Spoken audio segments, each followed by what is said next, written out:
नमस्ते दोस्तों, स्वागत है आप सभी का बीपीएससी एस्पायरेंट चैनल 2.0 पे। तो आज की इस वीडियो में हम लोग विजयन आईएएस की नवंबर माह की मैगजीन से विज्ञान एवं प्रौद्योगिकी को कवर करेंगे और इसके इम्पॉर्टेंट टॉपिक को ही देखेंगे, ठीक है, जहाँ से कि बीपीएससी के मेंस में प्रश्न आने की संभावना अधिक है, ठीक है। और आज का जो पहला टॉपिक है वो है डीप फेक। बहुत ही चर्चा का विषय रहा था ये और अभी भी बना हुआ है, तो देखते हैं कि क्यों है ये सुर्खियों में। तो हाल ही में केंद्र सरकार ने गलत सूचना और डीप फेक की पहचान करने के लिए सोशल मीडिया मध्यस्थों अर्थात सोशल मीडिया इंटरमीडियरीज को एक एडवाइजरी जारी की है, ठीक है। और ये एडवाइजरी देखते हैं क्या है कि इसके प्रमुख बिंदुओं पर एक नज़र डालते हैं कि डीप फेक की पहचान करने की बात है, अर्थात गलत सूचना और डीप फेक की पहचान करने के लिए उचित व यथोचित प्रयास किए जाने चाहिए, ठीक है। यानी जो डीप फेक चीज़ें हैं, जो फेक न्यूज़ फैलाए जा रहे हैं या फिर फेक वीडियोज़ फैलाए जा रहे हैं, उसको पहचाना जाना चाहिए और जल्दी से जल्द उस पर कार्रवाई करनी चाहिए, जल्द से जल्द कार्रवाई होनी चाहिए। ऐसे मामलों पर सूचना प्रौद्योगिकी नियम 2021 के तहत एक निर्धारित समय सीमा के भीतर कार्रवाई की जानी चाहिए, ठीक है। और उपयोगकर्ताओं के लिए सावधानी बरतने की बात की गई है कि ऐसे अगर उन्हें जानकारी मिलती है या फिर ऐसे वीडियोज़ या डीप फेक वीडियोज़ मिलते हैं तो उन्हें शेयर नहीं करना चाहिए। और समय अवधि अर्थात ऐसी किसी भी सामग्री के संबंध में रिपोर्ट किए जाने पर उसे 36 घंटे के भीतर सोशल मीडिया प्लेटफॉर्म से हटाना होगा। और ठोस कार्रवाई की बात हो रही है कि सूचना प्रौद्योगिकी नियम 2021 द्वारा निर्धारित समय सीमा के भीतर कार्रवाई करने और सामग्री सूचना तक पहुंचने से रोकने का प्रावधान करना चाहिए, ठीक है। तो ये था एडवाइजरी जो कि जारी किया गया है केंद्र सरकार के द्वारा। अब देखते हैं डीप फेक क्या है। तो डीप फेक ऐसा ही सीधा सीधा प्रश्न पूछ देगा, जो शॉर्ट क्वेश्चन आंसर आता है बीपीएससी में, तो उसी में अगर दे दिया डीप फेक क्या है तो आपको एक नोट्स बना लेना है जहाँ कि आपने डीप फेक का प्रॉपर डिफाइन करके लिख रखा हो और उसको वैसे ही जाके वहाँ पे लिख देना है ना। इससे क्या होगा, समय भी बचेगा, आप एक्स्ट्रा फ्रेमिंग के झंझट से बच जाएंगे। तो क्या है डीप फेक? यह एक ऐसा वीडियो या फोटो होता है जिसे कंप्यूटर एल्गोरिथम प्रोग्राम से ऐसे एडिट किया जाता है कि उसमें मूल शख्स की जगह कोई दूसरा शख्स नजर आए। ऐसा वीडियो या फोटो देखने में बिल्कुल असली जैसे प्रतीत होता है। और डीप फेक बनाने के लिए कृत्रिम बुद्धिमत्ता के एक रूप का उपयोग किया जाता है जिसे डीप लर्निंग कहते हैं, ठीक है। एआई का ही यूज़ किया जाता है जिसे क्या कहते हैं, डीप लर्निंग। इसमें ऐसी काल्पनिक घटनाओं की छवियाँ बनाई जा सकती हैं जो कभी घटित नहीं हुई हैं। ऐसे बहुत सारे वीडियोज़ हमने देखे हैं या फिर यूट्यूब पे या इंस्टाग्राम वगैरह पे ऐसी चीज़ें चलती रहती हैं जिसमें एक्ट्रेस और एक्टर को दिखाया जाता है कि वो कुछ एक्टिविटीज़ कर रहे हैं, बट वैसा होता नहीं है वास्तविक में, ठीक है। वही है डीप फेक। अब इसमें क्या है आगे कि डीप लर्निंग मशीन लर्निंग का ही एक भाग है जो बड़े डेटा सेट से सीखने के लिए आर्टिफिशियल न्यूरल नेटवर्क का उपयोग करता है, ठीक है। और यह मानव मस्तिष्क की कार्यप्रणाली से प्रेरित होता है। अब इसके तहत क्या होता है, तो किसी व्यक्ति के चेहरे, डीप फेक के तहत किसी व्यक्ति के चेहरे, शरीर, ध्वनि, वाक, भाषण, परिवेश या किसी अन्य व्यक्तिगत जानकारी की नकल की जा सकती है। इंस्टाग्राम पे आजकल बहुत सारे गाने ऐसे चल रहे हैं किसी सांसद महोदय के आवाज़ में या किसी गणमान्य व्यक्ति की आवाज़ में बहुत सारे ऐसे गाने चलाए जा रहे हैं जो कि गलत है, इतना ऐसे प्रसारित नहीं करना चाहिए। तो ये सारी चीज़ें किसका उदाहरण है, तो ये डीप फेक का ही उदाहरण है, ठीक है। तो किसी व्यक्ति का एक प्रतिरूप बनाने के लिए इस जानकारी में हेरफेर किया जा सकता है। तो ये सारी चीज़ें थी डीप फेक क्या है उसके बारे में और किस प्रकार से कार्य करती हैं। तो ये एक मूल रूप है, ये मूल फोटो है और उसमें इस तरह से थोड़ा सा बदलाव ला के और क्या कर दिया गया, दोनों को मर्ज कर दिया गया, जो जिसका परिणाम ये फ़ोटो हो गया, ठीक है। और ये ऐसा, ये एक फ़ोटो दूसरा है, दो फोटो को मिला के तीसरा अलग सा फ़ोटो बना दिया गया है ना। आगे देखते हैं, इसमें क्या है, चेहरे को बदलना और इसमें है चेहरे के हाव भाव को बदलना। ये सारी चीज़ें डीप फेक में शामिल की जाती हैं। अब देखते हैं काम कैसे करता है ये डीप फेक। तो डीप फेक के तहत घटनाओं की इमेज तैयार करने के लिए डीप लर्निंग, कृत्रिम बुद्धिमत्ता और फोटोशॉप जैसी तकनीकों का उपयोग किया जाता है, ठीक है। ये सारे टर्म आपको आंसर राइटिंग में लिखने होंगे, कृत्रिम बुद्धिमत्ता, डीप लर्निंग, है ना। और ऐसे वीडियो तैयार करने के लिए GANs जनरेटिव एडवर्सियल नेटवर्क्स नामक प्रौद्योगिकियों का उपयोग किया जाता है। ये आप याद कर लीजिए, जैसे ही डीप फेक का जिक्र आता है, जैसे ही आप आंसर राइटिंग में करेंगे अगर डीप फेक की, तो उसमें आपको GANs यानी जनरेटिव एडवर्सियल नेटवर्क का जिक्र करना जरूरी हो जाता है, ठीक है। इसमें इसी प्रौद्योगिकी का उपयोग किया जाता है और ये क्या है, मशीन लर्निंग का ही एक हिस्सा है। और डीप फेक में जनरेटिव एडवर्सियल नेटवर्क का भी उपयोग किया जाता है, जिसमें जनरेटर और डिस्क्रिमिनेटर शामिल होते हैं। अब जनरेटर क्या है, तो जनरेटर नई इमेज तैयार करने के लिए प्रारंभिक डेटा सेट का उपयोग बनाते हैं, और इसके पश्चात डिस्क्रिमिनेटर क्या करता है, वास्तविक इमेज से तुलना करके बनाई गई इमेज का मूल्यांकन करता है और उसमें सुधार करता है। देखो कितना बारीक चीज़ें की जा रही है। पहले तो जनरेटर क्या करेगा, छोटे छोटे डेटा इकट्ठा करेगा, है ना, और उस एकत्रित डेटा के आधार पर पहले एक वीडियो बनाया जाएगा, या फिर क्या किया जाएगा, फ़ोटो बनाया जाएगा। अब जब ये फ़ोटो तैयार हो गया तो ये डिस्क्रिमिनेटर, अगर मान लेते हैं ये डिस्क्रिमिनेटर है, तो ये क्या देखेगा कि इसमें कहाँ त्रुटि रह गई, जो हमें बनाना था, जो इसे बनाना था, उसको बनाने में कहाँ त्रुटि रह गई। अब उस त्रुटि को देखेगा और फिर आगे उसमें सुधार करके एक बेहतरीन डीप फेक वीडियो या इमेज बना देगा। ठीक है, तो इस तरह से जनरेटर और डिस्क्रिमिनेटर शामिल होते हैं इस डीप फेक वीडियो या फोटोज़ बनाने में। अब आगे क्या है, डीप फेक में वेरिएशनल ऑटो इनकोडर नामक एक डीप लर्निंग कंप्यूटर नेटवर्क का भी उपयोग किया जाता है। अब ये वेरिएशनल ऑटो इनकोडर क्या है, ये है इनकोडर, ये क्या है, तो ये एक कंप्यूटर नेटवर्क है।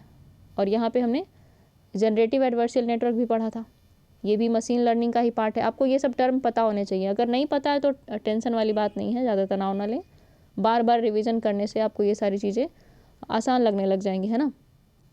अभी शुरुआत है तो थोड़ा सा कठिन लग सकता है, लेकिन बाद में धीरे धीरे हर रोज़ अगर आप अभ्यास करने लगे, या जो चीज़ें कठिन है उसको सप्ताह में 2 से 3 बार दोहरा लेंगे, वो चीज़ें आसान हो जाएंगी। तो क्या है, डीप फेक में वेरिएशनल ऑटो इनकोडर नामक एक डीप लर्निंग कंप्यूटर नेटवर्क का भी उपयोग किया जाता है। और यह एक प्रकार का आर्टिफिशियल न्यूरल नेटवर्क है, जिसे आमतौर पर फेशियल रिकॉग्निशन के लिए उपयोग किया जाता है। ठीक है, अब यहाँ देखते हैं शब्दावली को जाने। तो कृत्रिम तंत्रिका नेटवर्क अर्थात आर्टिफिशियल न्यूरल नेटवर्क्स क्या हैं, तो यह मानव मस्तिष्क द्वारा जानकारियों को प्रोसेस करने के तरीकों से प्रेरित होकर बनाया गया एक मॉडल है, और जो कृत्रिम रूप से जानकारियों को प्रोसेस करता है। ठीक है, तो कुछ नहीं, ये मानव मस्तिष्क में जितनी भी जानकारियाँ हैं उनको इकट्ठा करके क्या करता है, आर्टिफिशियल रूप से उनको प्रोसेस करता है। अब देखते हैं ऑटो इनकोडर्स क्या होते हैं। विजुअल, ये क्या है, ऑटो इनकोडर्स विजुअल नॉइस और वास्तविक चेहरे से न मिलने वाले हिस्सों को हटाते हुए चेहरे की विशेषताओं को डिटेक्ट करते हैं। वे शेयर किए गए व्यक्ति, इमेज आदि की विशेषताओं का उपयोग करके एक बहुउपयोगी फेस स्वैप मॉडल तैयार करते हैं। ऑटो इनकोडर्स क्या करते हैं, मान लिए कि एक वीडियो लिया, ठीक है, ये वीडियो किसी ए व्यक्ति का है और डीप फेक बनाना है बी व्यक्ति का, और 2 वीडियो हो गए, पहला वीडियो ये है और दूसरा वीडियो ये है। अब बी व्यक्ति का वीडियो बनाना है, यानी कि यहाँ पे इसको स्वैप करना है, ए के वीडियो में स्थानांतरित करना है उसको, तो बी के वीडियो का जो सेक्शन मैच नहीं करेगा ना, उसको हटाएगा कौन, ऑटो इनकोडर्स। ठीक है, ये क्या करेगा, फेस स्वैप तकनीक कहते हैं इसको, अदला बदली की बात हो जा रही है, जिसमें फेस स्वैपिंग तकनीक के माध्यम से जो हिस्से मिलते नहीं हैं उसको डिटेक्ट करके वो हटा देता है। ठीक है, अब आगे देखते हैं डीप फेक से जुड़े मुद्दे क्या क्या हैं। तो गलत सूचना और दुष्प्रचार हो सकता है, निजता संबंधी चिंताएं भी उत्पन्न हो सकती हैं, विनियमन का अभाव है और पता लगाने में चुनौतियां हैं, लैंगिक असमानता है, विश्वास का कम होना है और नैतिक चुनौतियां भी हैं। तो इसको हम लोग डिटेल में देखेंगे।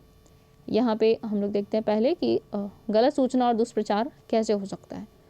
तो डीप फेक का उपयोग राजनेताओं या प्रसिद्ध हस्तियों की नकली वीडियो बनाने के लिए किया जा सकता है। इससे गलत सूचना फैल सकती है या संभवतः पब्लिक ओपिनियन में बदलाव आ सकता है। पब्लिक ओपिनियन में क्या बदलाव आ सकता है, मान लिए किसी प्रसिद्ध राजनेता का वीडियो चला दिया गया, डीप फेक वीडियो चला दिया गया, कब, चुनाव के समय। ठीक है, किसी विपक्षी दल के खिलाफ चला दिया गया, इससे तो मत व्यवहार में तो परिवर्तन होगा ही ना, मतदान का जो व्यवहार है, मतदाता के व्यवहार है, वो तो परिवर्तित हो ही जाएंगे अगर डीप फेक वीडियो चला दिया गया। अब जनता, हर एक जनता इतनी जागरूक नहीं है, या फिर डिजिटली रूप से उतनी जागरूकता नहीं है कि हर एक व्यक्ति डीप वीडियो और फिर ओरिजिनल वीडियो में अंतर कर सके, तो ये मतदान व्यवहार को तो प्रभावित ही करेगा। तो यही यहाँ पे कह रहा है, गलत सूचना और दुष्प्रचार हो सकता है डीप फेक के माध्यम से, तो इससे बचना चाहिए। आगे क्या, निजता संबंधी चिंताएं भी हैं कि डीप फेक के द्वारा किसी व्यक्ति की सहमति के बिना दुष्प्रचारक कंटेंट का उपयोग करते हुए उसकी गलत छवि को दर्शाया जा सकता है।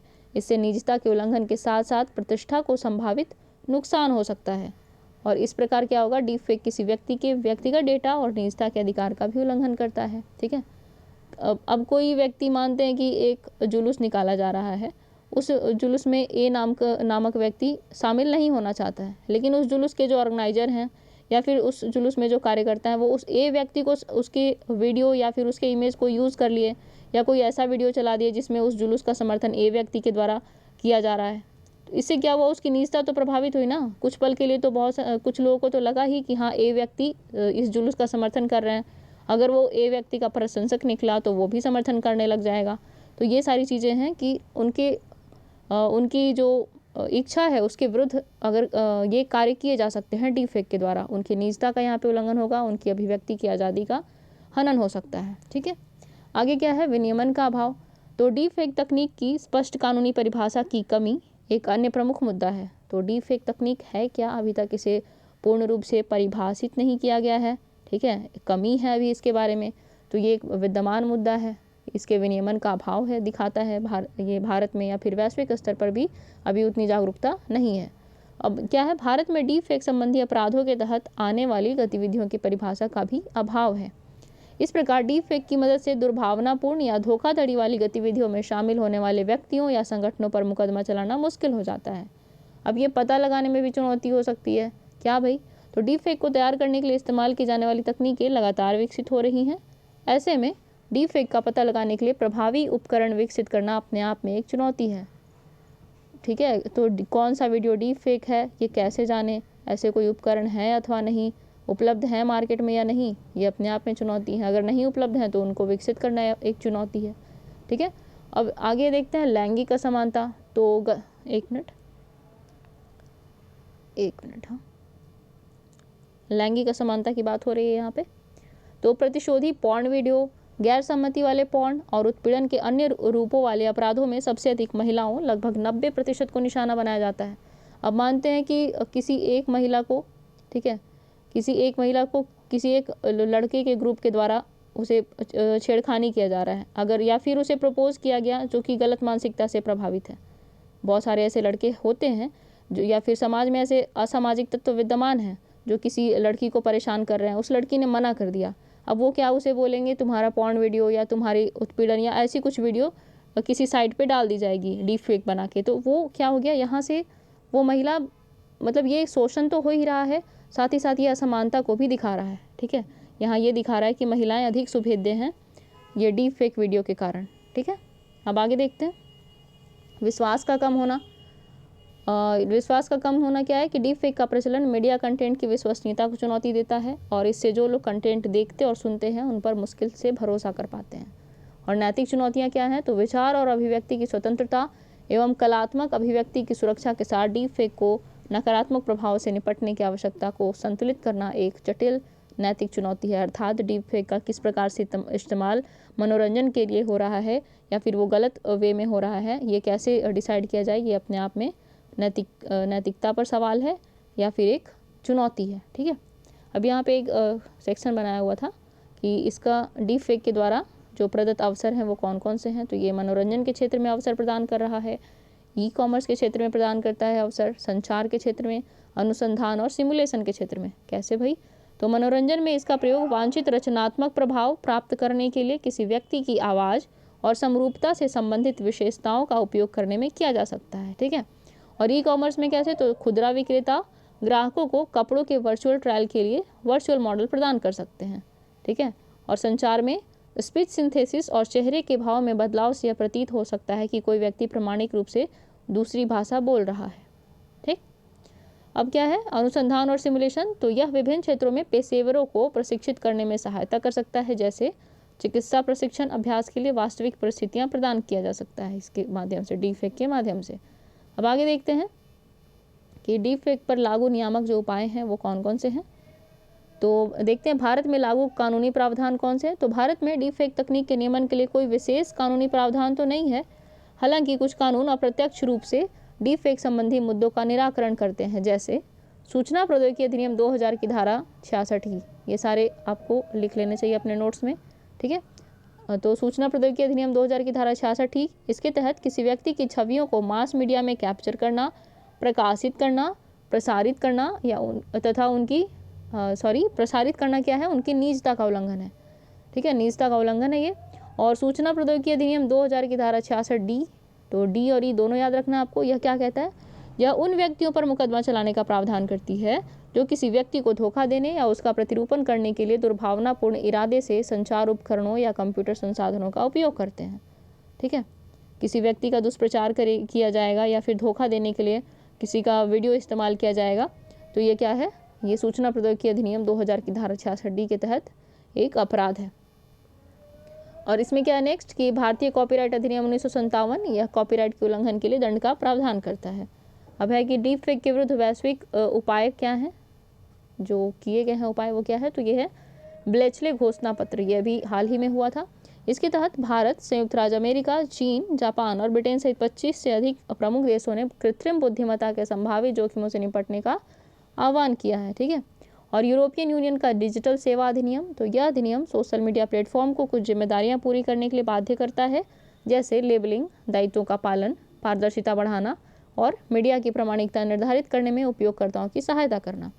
और साथ ही साथ गूगल ने कई टूल्स लॉन्च करने की घोषणा की है, जिसके तहत कृत्रिम रूप से तैयार किए गए कंटेंट की पहचान करने के लिए वाटर मार्किंग की जाएगी कि संबंधित वीडियो क्या है, एक इसमें लेबल लगा दिया जाएगा। वाटर मार्किंग का अर्थ होता है एक नोट या फिर एक चिन्ह दर्शा दिया जाता है, जिससे पता चलेगा कि ये वीडियो डीप फेक है। ठीक है, अगर ऐसे लगा हुआ हो कोई वाटर मार्क जो कि गूगल ने डिसाइड किया है, तो वो दिखाएगा कि ये डीप फेक वीडियो है।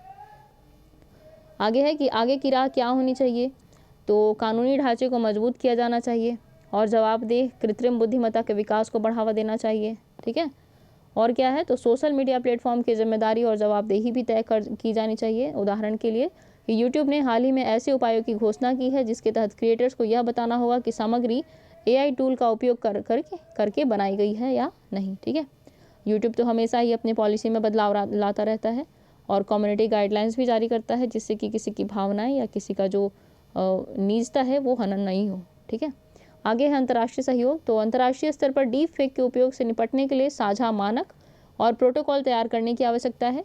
और अनुसंधान और विकास में निवेश, ये क्या है, तो डीप फेक प्रौद्योगिकियों, उनकी पहचान के तरीकों और दुरुपयोग के विरुद्ध उपायों पर वर्तमान में कई अनुसंधान किए जा रहे हैं।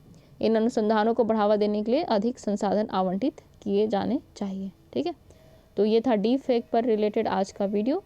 और अगले वीडियो में हम लोग कवर करेंगे आर्टिफिशियल इंटेलिजेंस, इसके विनियमन और इस्तेमाल की यहाँ पे बात की गई है 7.2 टॉपिक में, तो इसको हम लोग देखेंगे। और इसमें इससे भी रिलेटेड टॉपिक है, जिसमें कि स्वास्थ्य और कृषि के क्षेत्र में आर्टिफिशियल इंटेलिजेंस का किस प्रकार इस्तेमाल हो, तो यहाँ पे भी है 7.2.1 में, तो ये भी हम लोग देखेंगे। और बाकी फ़िलहाल के आज की इस वीडियो में इतना ही। उम्मीद है ये वीडियो आप सभी के लिए हेल्पफुल होगा। और इस वीडियो के बारे में आपकी राय क्या है, ये कमेंट सेक्शन में ज़रूर बताएं। बाकी आज के लिए इतना ही, मिलती हूँ आप सभी से अगले वीडियो में। तब तक के लिए ख्याल रखें, पढ़ते रहें। धन्यवाद।